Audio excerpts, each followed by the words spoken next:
About 8 months ago, I turned this used coffee ground container into a vertical moss wall terrarium, using real bones I found outside.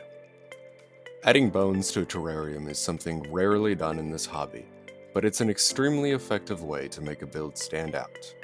It adds interest, dynamism, and a sense of contrast when compared to all the life inside. That said, this terrarium is long overdue for some TLC. There's a full build tutorial in my shorts section, which I'll link at the end, but in this video I'll share some of what I've learned after 8 months of growth while I give this thing a trim and my cat attacks my microphone.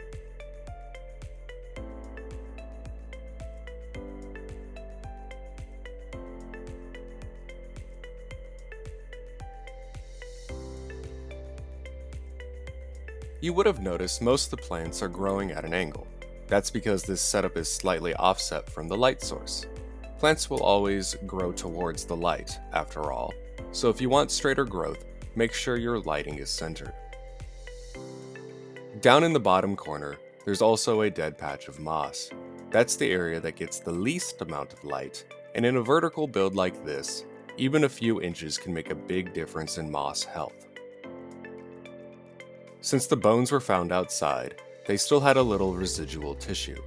Moving them from the desert into a humid environment caused some mold at first, something to watch out for when using natural materials. You also get this a lot in sticks.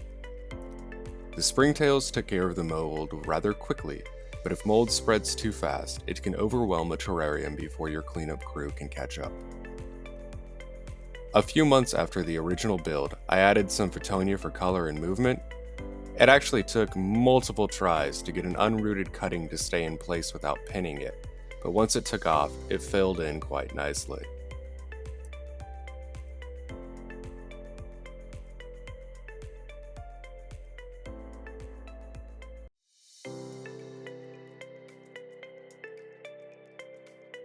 After a quick trim and a bit of glass cleaning, the moss wall is looking great again. A little wild, but alive. And of course, it wouldn't be one of mine videos if there wasn't an absurd amount of glare ruining the shot. Hopefully you still picked up something useful. If you would like to see how this was built, or how I've used skulls in similar ways, check out one of the videos popping up on the screen now.